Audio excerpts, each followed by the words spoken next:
Welcome everybody, I'm Yoshino, and today I'll be breaking down each of Khan, Lian's stalwart general and primus of House Ico's abilities, talents, item choice, and loadouts for tips for absolutely everything.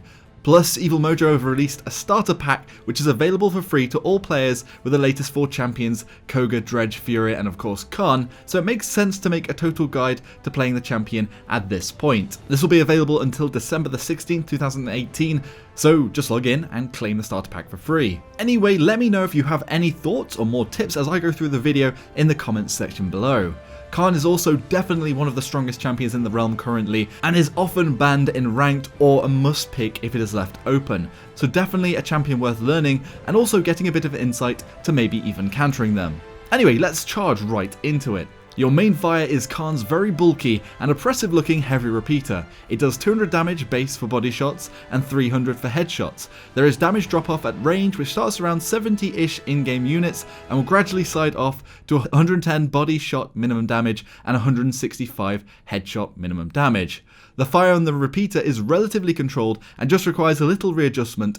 Unlike a lot of the weapons, it can be spray and prayed with not too much loss in control.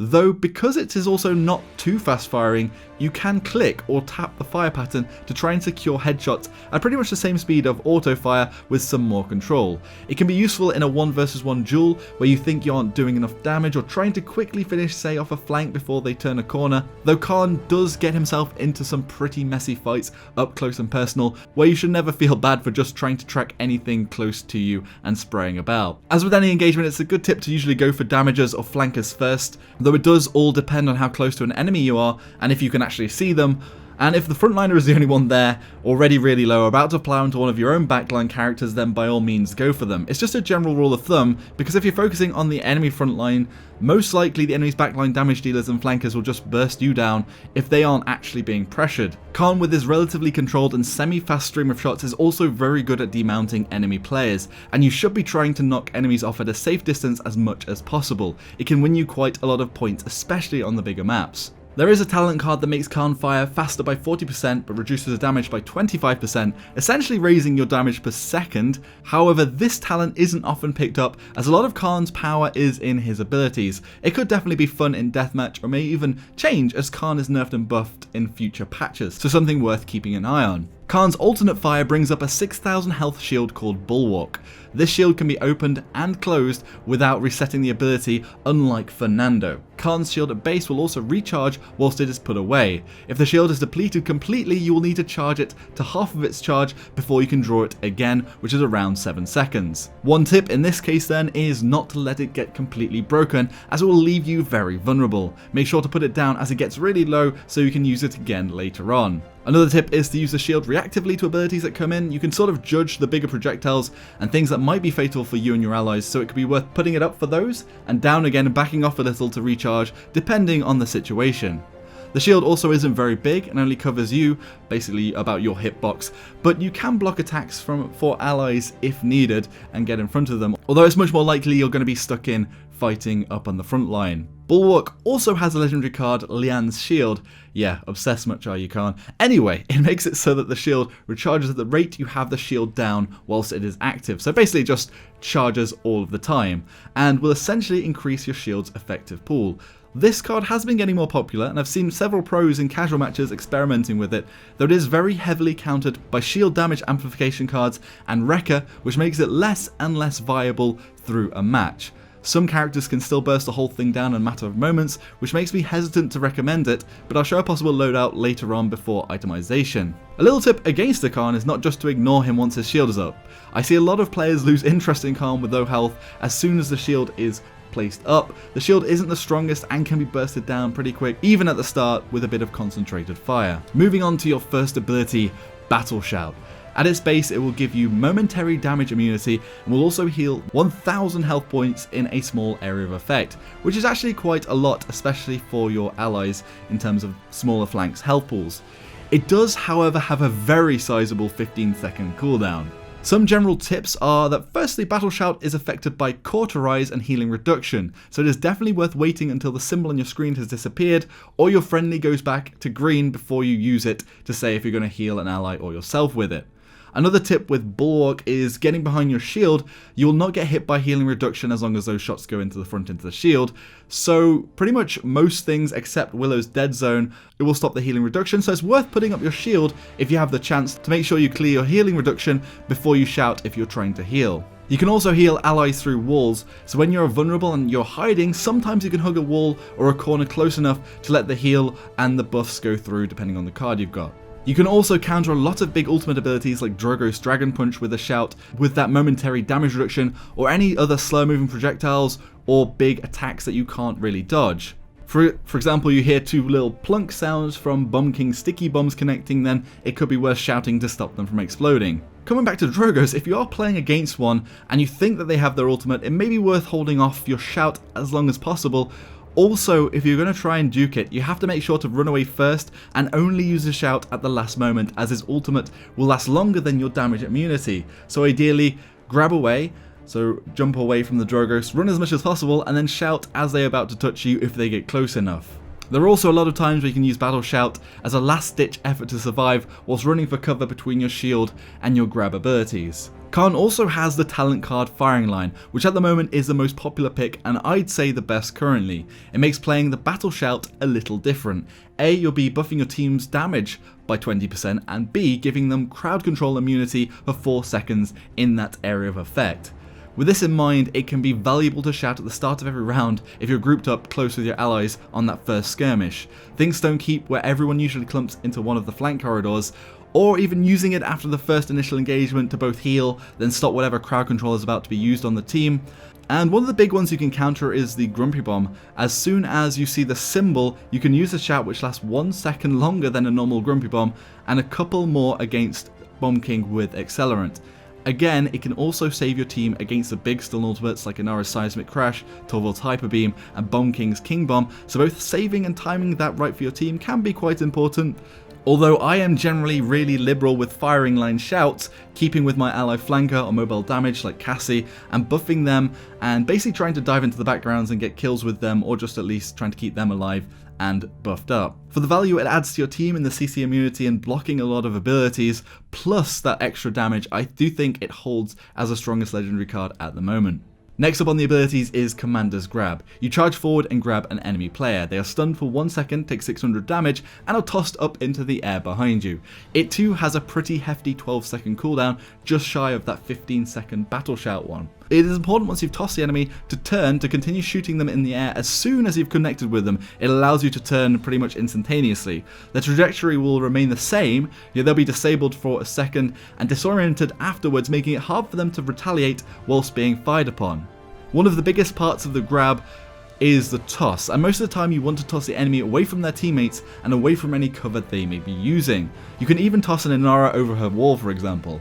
It does depend on the situation, but usually you want to pick up one of the non-frontliners and throw them towards your teammates, maybe the frontliner though too, so that basically they're away from their healers and the rest of their team, so that your team can burst them down out of their cover.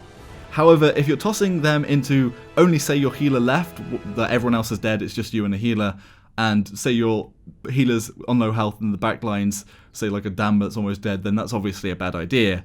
Though, most of the time, even just displacing an enemy from their high ground advantage or cover will usually let your team get the kill.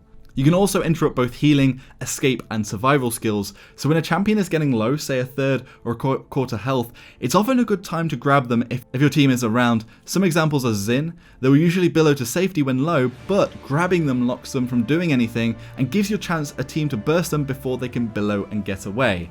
This is the same with most flanks and cancelling their movement abilities. Plus, it will also cancel out things like Charlene's Planted, interrupt a Xin before they use your ultimate on you, and stuff like that. Although, obviously, if you interrupt before the ultimate goes off, they'll still have their ultimate. The grab will also cancel held shields, so an enemy Fernando especially will be put on a huge cooldown if you grab them, and this grab goes through their shield. This is the same with Makoa. Plus, if you're in casual, you can also make the Khan drop their shield for a moment too, which can be useful. It also has a large hitbox, so it can be good at confirming kills. For example, if you're dueling a Skye who's dropped a huge set of poison bolts on you, but you're about to kill them with one shot and they go invisible, you might miss with your weapon shots not knowing where they are, but with the charge it will likely be able to pick them up before they can reposition.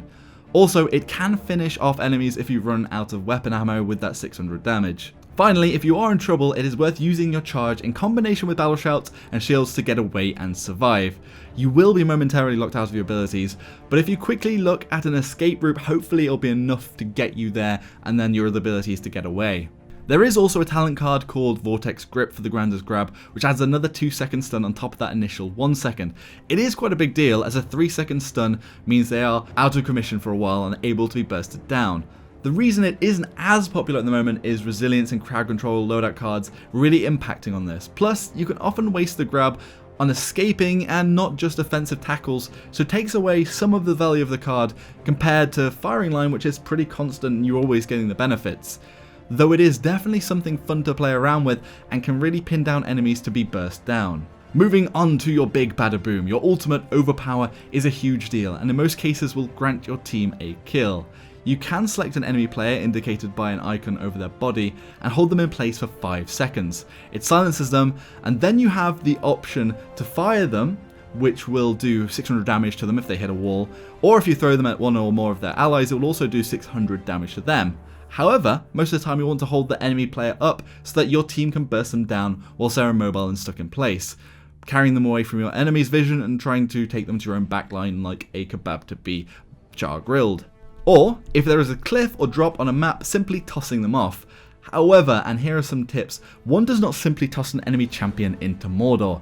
Nope, a lot of champions, if they have their movement ability ready, will be able to jump back on. So you want to go right to the cliff's edge and fire them downwards to make sure that they'll immediately hit that kill zone.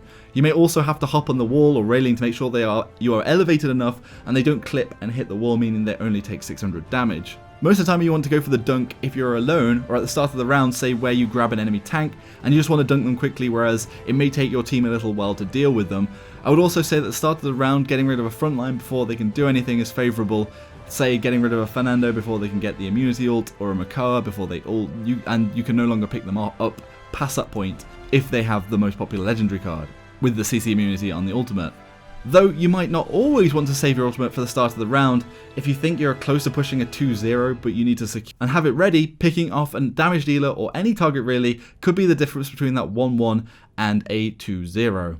So that's pretty much Khan explained with some tips for each of his abilities. Now let's look at loadouts, and I have 3 build suggestions, 1 main and 2 for the other talents. And with loadouts you can always tweak them, and mine have been based off opponents I've faced that I thought were good, and also a few of my decks were slightly modified ones from Thiel, and I'd suggest looking at pros decks as well, maybe picking some off and even tweaking with those.